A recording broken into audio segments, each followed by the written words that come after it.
الحمد لله وكفى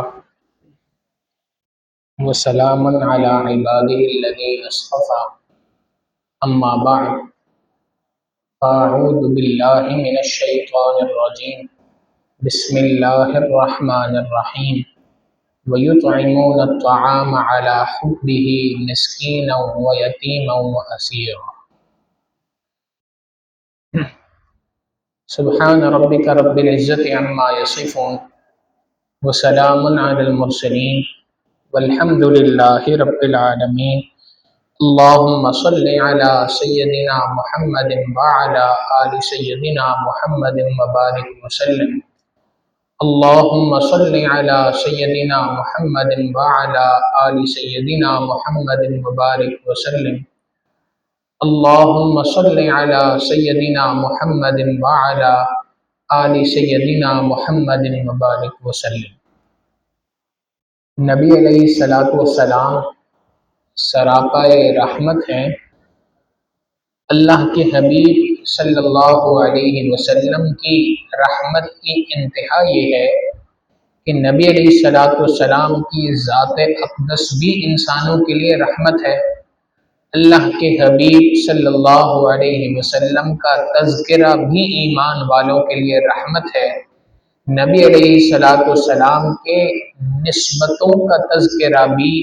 سراپا رحمت ہے ایمان والوں کے لیے۔ نبی علیہ الصلوۃ والسلام کی نسبتوں میں ایک بڑی عالی نسبت، ایک بڑی خاص نسبت اللہ کے حبیب صلی اللہ علیہ وسلم کے خانوادے کی ہے، نبی علیہ الصلوۃ والسلام کے گھر والوں کی ہے، جن کو اہل بیت کہا جاتا ہے۔ یہ اہل بیت اللہ کے حبیب صلی اللہ علیہ وسلم کے گھر والے ہیں۔ نبی علیہ الصلوۃ والسلام سے ان کو ایک خاص نسبت حاصل ہے، اور اسی نسبت کی بنیاد پر ان کا احترام، ان کی محبت ایمان والوں کے دل میں ہونا، یہ ایمان کا ایک بہت اہم حصہ ہے۔ جو شخص یہ کہے کہ مجھے نبی سے تو محبت ہے لیکن نبی کے گھر والوں سے محبت نہیں، وہ اپنی اس محبت کے دعوے میں جھوٹا ہے، اور جب نبی سے محبت کے دعوے میں جھوٹا تو ایمان کے دعوے میں بھی جھوٹا ہے۔ لہٰذا نبی علیہ الصلوۃ والسلام کی محبت اس بات کی دلیل ہے کہ اللہ کے حبیب صلی اللہ علیہ وسلم کے خانوادے سے بھی ہمیں محبت ہونی چاہیے۔ حقیقت یہی ہے کہ محبت الہی محمد مصطفیٰ صلی اللہ علیہ وسلم کے بغیر ناممکن ہے، اور محبت مصطفیٰ صلی اللہ علیہ وسلم محبت صحابہ اور محبت اہل بیت کے بغیر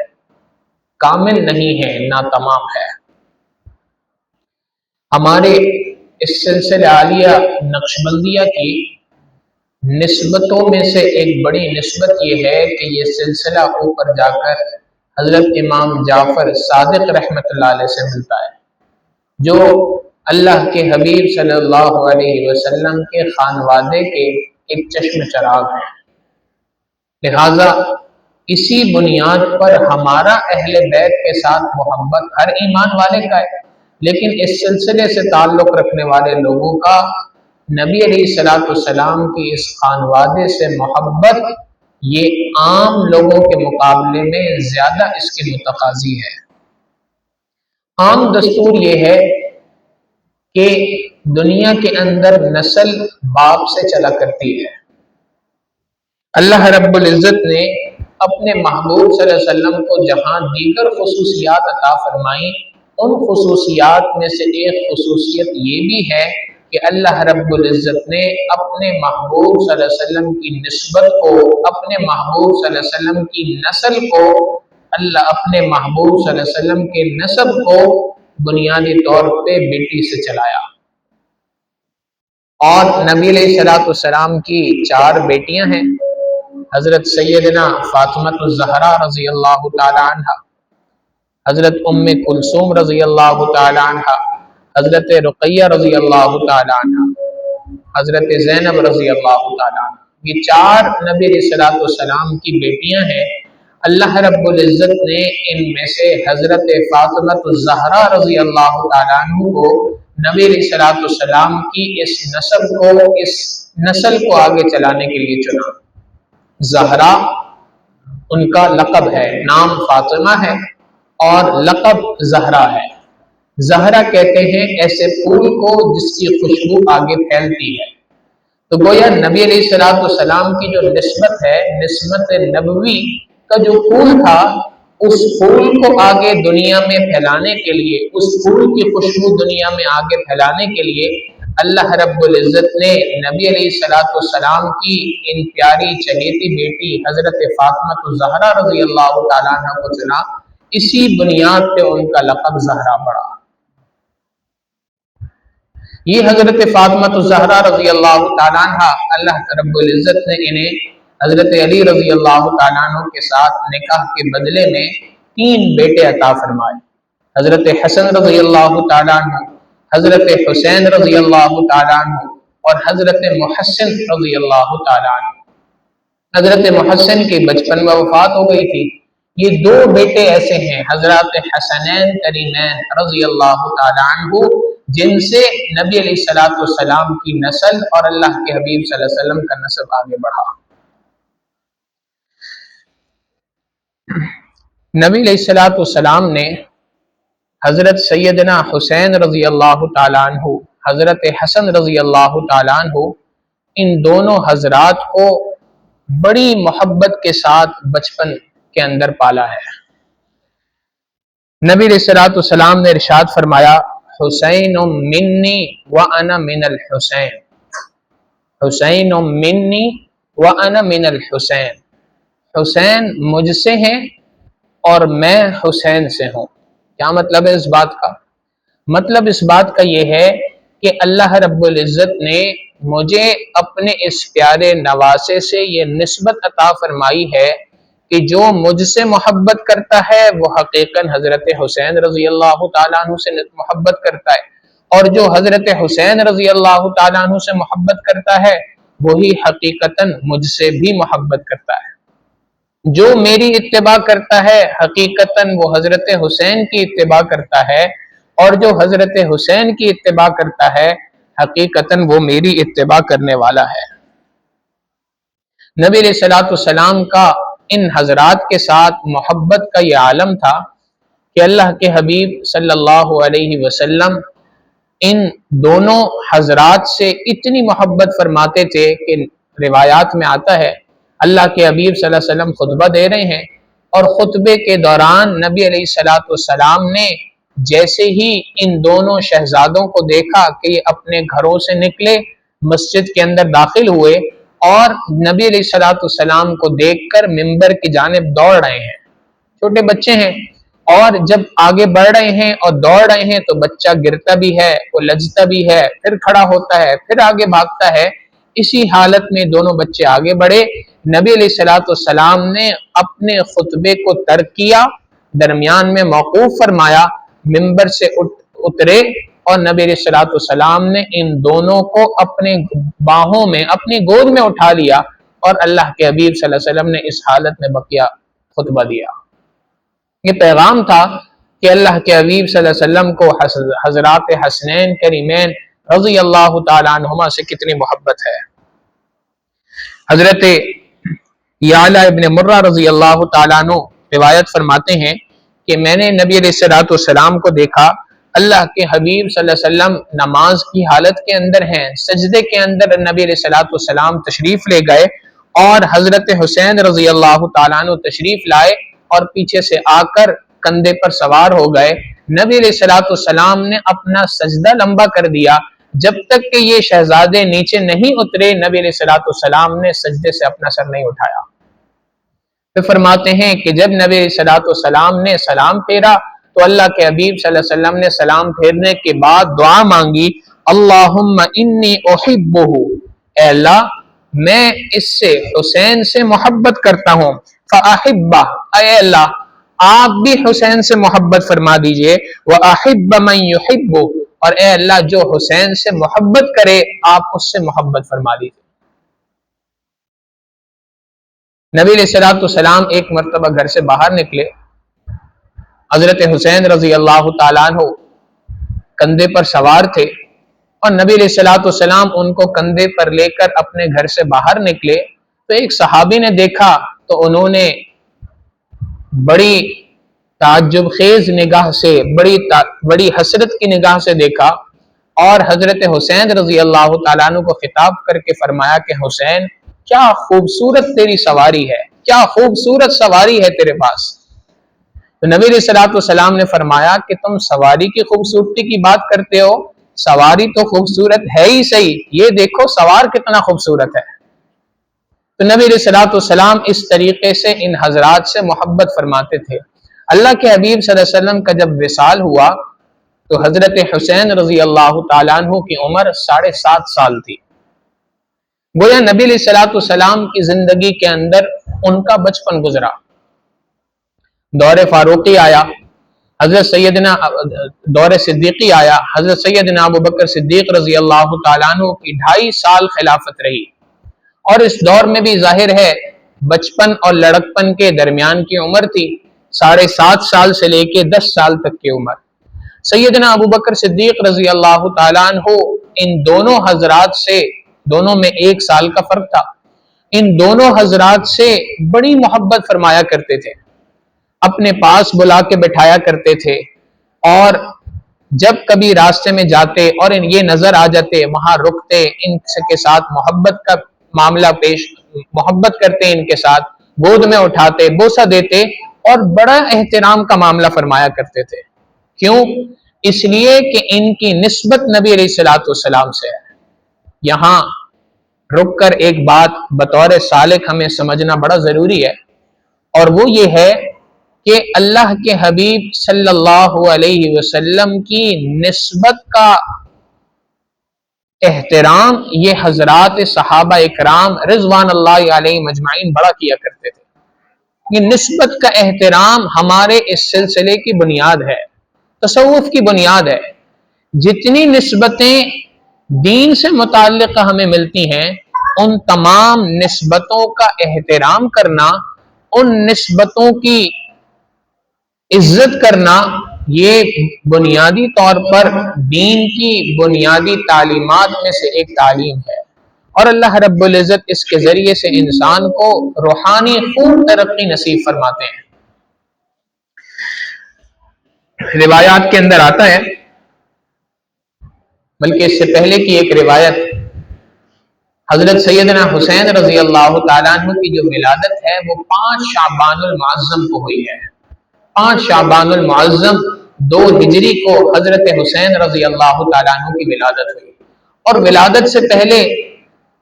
ایک عجیب خواب ام فضل رضی اللہ تعالیٰ عنہ نے دیکھا۔ یہ حضرت عبداللہ ابن عباس رضی اللہ تعالیٰ عنہ کی اہلیہ محترمہ ہے۔ انہوں نے خواب میں دیکھا کہ نبی علیہ الصلوۃ والسلام کے جسم اطہر سے ایک گوشت کا ٹکڑا کٹا، اور کٹنے کے بعد وہ اچانک سے آ کے میری گود میں آ کے گر گیا۔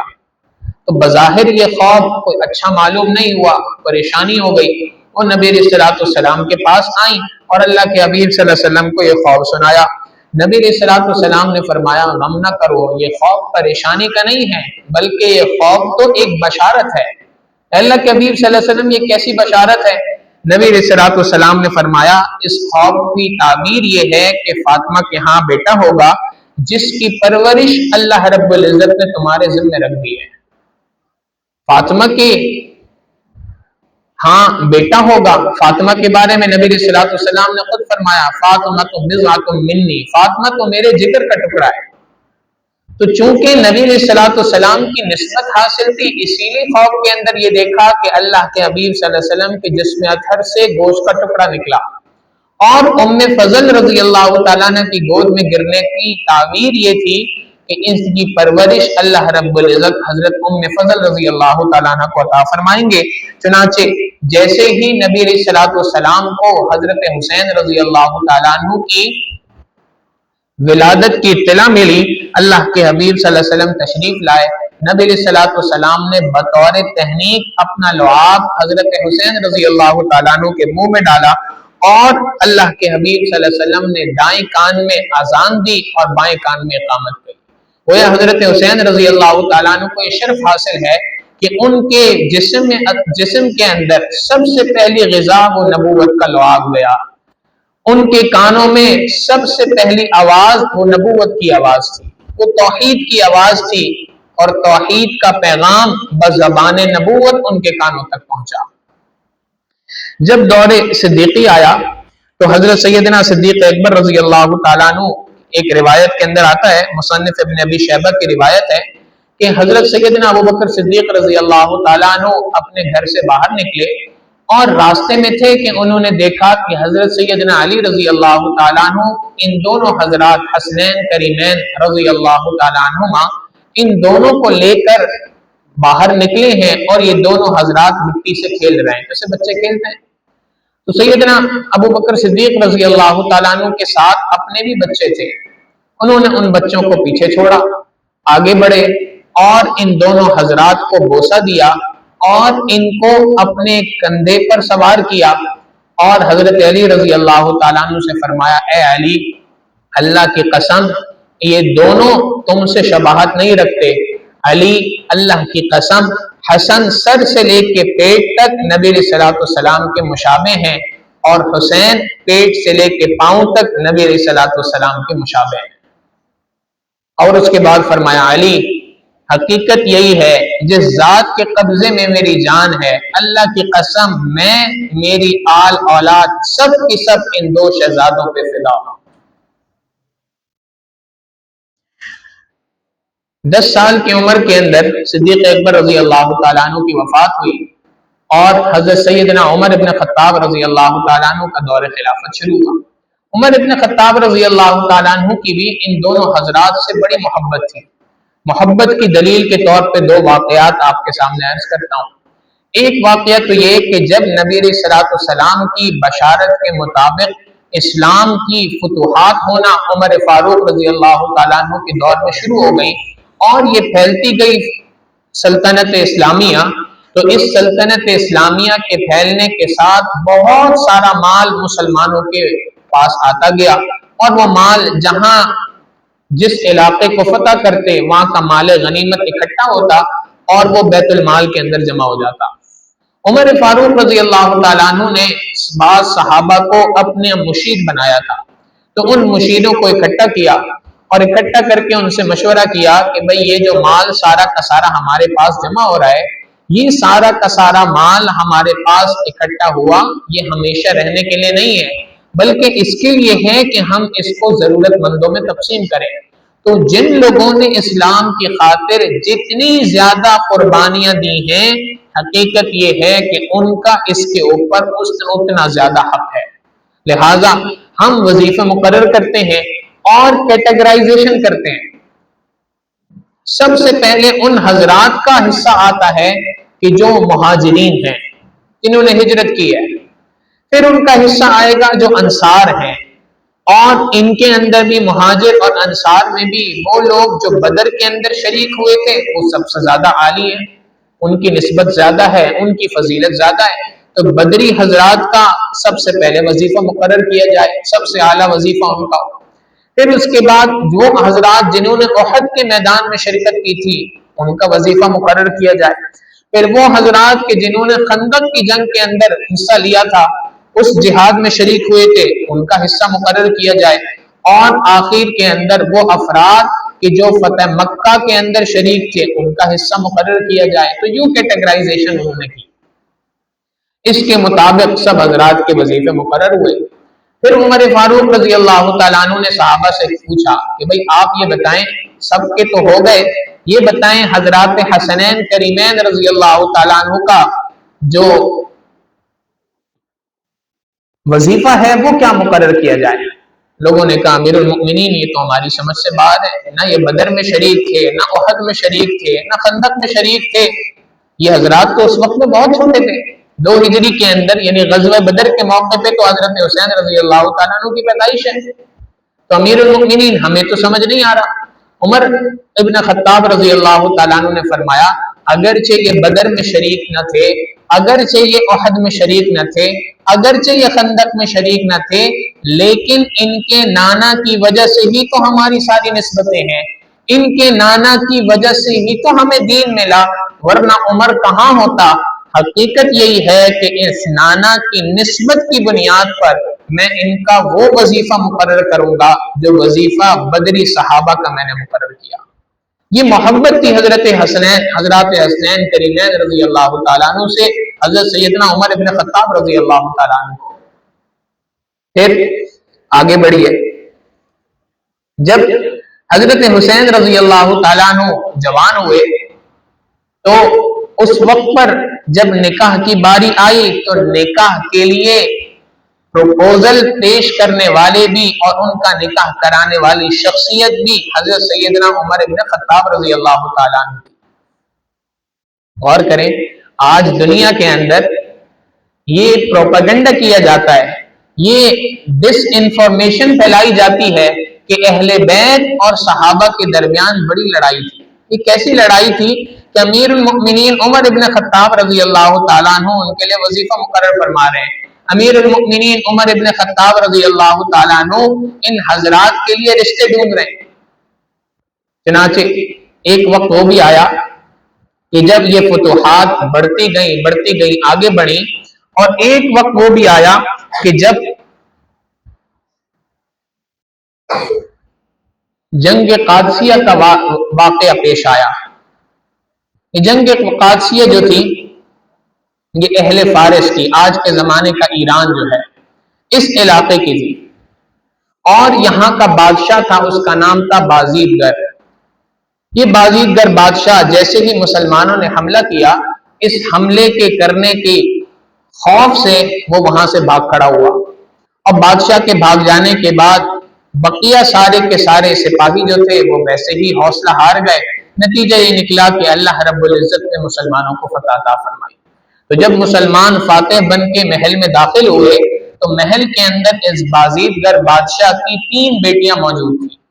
امیر المؤمنین عمر بن خطاب رضی اللہ تعالیٰ عنہ کو خط لکھا گیا، امیر المؤمنین یہاں یہ 3 شہزادیاں موجود ہیں، ان کا کیا کرنا ہے؟ عمر بن خطاب رضی اللہ تعالیٰ عنہ نے فرمایا ان کو پوری عزت، پورے احترام کے ساتھ شہزادیوں کو جو پروٹوکول دینا چاہیے اس پروٹوکول کے ساتھ مدینہ منورہ منتقل کیا جائے، دارالحکومت لایا جائے۔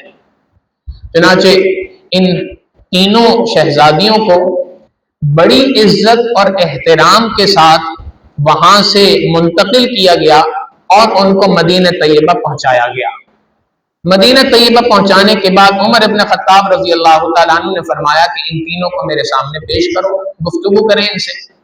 جب ان کو عمر ابن خطاب رضی اللہ تعالیٰ عنہ کے سامنے پیش کیا گیا تو ان تینوں نے کہا کہ امیر المؤمنین اس سے پہلے کہ آپ کوئی بات کریں ہم آپ سے کچھ بات کرنا چاہتے ہیں۔ وہ کیا بات کرنا چاہتے ہیں؟ امیر المؤمنین ہم اس بات پہ حیران ہیں کہ ہم ایران کے علاقے سے نکلے، مدینہ طیبہ لائے گئے، 3 سے 4 دن کا یہ مسلسل سفر تھا، دن بھی اس کے اندر آئے، راتیں بھی آئیں، ہم غلاموں کی حیثیت سے تھے اور آپ کے سپاہی اس وقت پر آزاد تھے، پوری طرح سے، اور ہمیں تو یہ ڈر تھا کہ کس وقت ہماری عزت لوٹ لی جائے گی، چونکہ فاتح جب کسی شہر کے اندر داخل ہوتے ہیں تو بادشاہوں کی بیٹیوں کو، بادشاہوں کے خاندانوں کی عزتیں اچھالتے ہیں۔ ہم اسی خوف سے تھے، لیکن ہم مدینہ طیبہ پہنچے اور یہاں پہنچنے تک کسی ایک سپاہی نے، کسی ایک جرنیل نے ایک مرتبہ بھی میلی آنکھ اٹھا کے ہمیں نہیں دیکھا۔ ہمیں اس بات پر یقین ہو گیا کہ جس دین کی تربیت ایسی ہے وہ دین یقیناً امن و امان کا دین ہے، وہ دین یقیناً سلامتی کا دین ہے، وہ دین یقیناً خیر کا دین ہے۔ ہم تینوں آپس میں مشورہ کر چکے ہیں، ہمیں کلمہ پڑھائیے اور اسلام قبول کرا لیجیے۔ چنانچہ تینوں مسلمان ہو گئیں۔ جب یہ مسلمان ہو گئیں تو انہی میں ایک شہزادی تھی جس کا نام تھا شہر بانو۔ حضرت سیدنا عمر ابن خطاب رضی اللہ تعالیٰ عنہ نے شہر بانو کے نکاح کا پروپوزل حضرت علی رضی اللہ تعالیٰ عنہ کو پیش کیا۔ علی، میری رائے یہ ہے کہ حسین کا نکاح شہر بانو کے ساتھ کر دیا جائے، شہزادے کو شہزادی ہی سوٹ کرتی ہے۔